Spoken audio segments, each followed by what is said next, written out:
আসসালামু আলাইকুম। আজকে আরও একটি রেসিপি নিয়ে চলে এসেছি, আর তা হলো খুবই মজাদার লইট্টা শুটকি দিয়ে কচুরলতি ভুনা। তো চলুন আজকের এই মজাদার রেসিপিটি দেখে নেওয়া যাক। তো প্রথমে লইট্টা শুটকি দিয়ে কচুরলতি রান্না করার জন্য এখানে আমি আধা কেজি লতি নিয়ে নিয়েছি। এখন এগুলোকে কেটে নিচ্ছি। এই তো দেখুন সুন্দরভাবে কেটে ধুয়ে নিয়েছি এবং লইট্টা শুটকিও ভালোভাবে কেটে ধুয়ে নিয়েছি। এখন মূল রান্নায় চলে যাচ্ছি। রান্নাটি করার জন্য চুলায় একটি প্যানে পরিমাণ মতো তেল দিয়ে দিচ্ছি। তেল গরম হলে এখন এখানে একটি বড় পেঁয়াজ কুচি ও কিছু কাঁচামরিচ ফালি দিয়ে দিচ্ছি। সামান্য কিছুক্ষণ তেলের মধ্যে পেঁয়াজগুলো ভেজে নিচ্ছি। কিছুক্ষণ পেঁয়াজগুলো তেলের মধ্যে নেড়েচেড়ে নেওয়ার পর এখন ধুয়ে রাখা লইট্টা শুটকিগুলো দিয়ে দিচ্ছি। লইট্টা শুটকিগুলোকে এখন এই তেল এবং পেঁয়াজের মধ্যে 5 মিনিটের মতো একটু ভেজে নিচ্ছি। 5 মিনিট তেল এবং পেঁয়াজের মধ্যে লইট্টা শুটকিগুলো ভেজে নেওয়ার পর এখন 1 টেবিল চামচ রসুন দিয়ে দিচ্ছি। রসুনটা শুটকির সাথে একটু মিশিয়ে নিচ্ছি। এখন দিয়ে দিচ্ছি 1 চা চামচের মতো মরিচের গুঁড়ো। ঝালের পরিমাণটা যে যেমন খেতে পছন্দ করেন সেই অনুযায়ী দিয়ে দিবেন। আমি 1 চা চামচ দিয়েছি।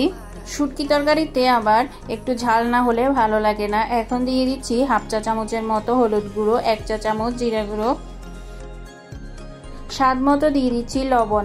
এখন মশলাগুলো ভালোভাবে একটু মিশিয়ে 1 কাপ পরিমাণ পানি দিয়ে দিচ্ছি শুটকিটাকে ভালোভাবে কষানোর জন্য।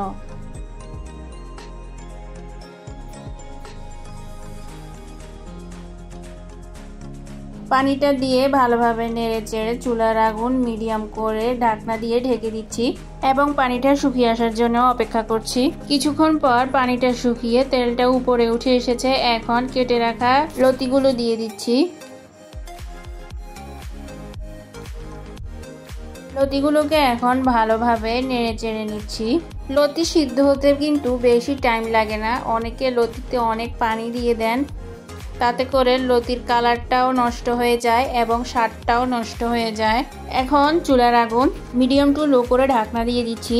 3 থেকে 4 মিনিট পর ঢাকনাটা সরিয়ে নিচ্ছি। দেখুন লতি থেকে কিন্তু অনেকটাই পানি উঠে এসেছে।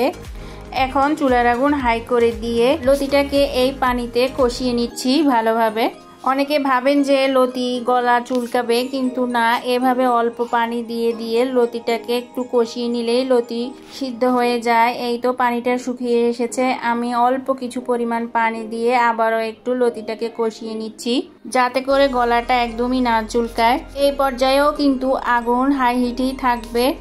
এই তো দেখুন কিছুক্ষণ পর পানিটা শুকিয়ে এসেছে। এখন আমি ঝোলের পানি দিয়ে দিচ্ছি 1/2 কাপের মতো। লতি কিন্তু কষানোতেই সিদ্ধ হয়ে গিয়েছে, তাই আমি ঝোলের পরিমাণটা অল্প করে দিয়েছি।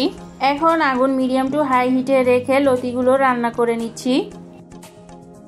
লইট্টা শুটকি এবং কচুরলতি 3 থেকে 4 মিনিট রান্না করার পর এখন কিছু কাঁচামরিচ ফালি দিয়ে নেড়েচেড়ে নামিয়ে নিচ্ছি। এভাবে একবার লইট্টা শুটকি দিয়ে কচুরলতি ভুনা করে দেখবেন, স্বাদ মুখে লেগে থাকবে। তো প্রিয় ভিউয়ার্স, আমার আজকের ভিডিওটি যদি আপনাদের কোথাও একটুখানি ভালো লাগে থাকে, প্লিজ একটি লাইক দিয়ে দিবেন। আরও বেশি ভালো লাগলে আমার চ্যানেলটি সাবস্ক্রাইব করে দিবেন এবং পাশাপাশি আমার ফেসবুক পেজটি ফলো করে দিবেন। আমি ডেসক্রিপশন বক্সে লিঙ্কটা দিয়ে দিব। আজকের মতো এখানে বিদায় নিয়ে নিচ্ছি। আল্লাহ হাফেজ।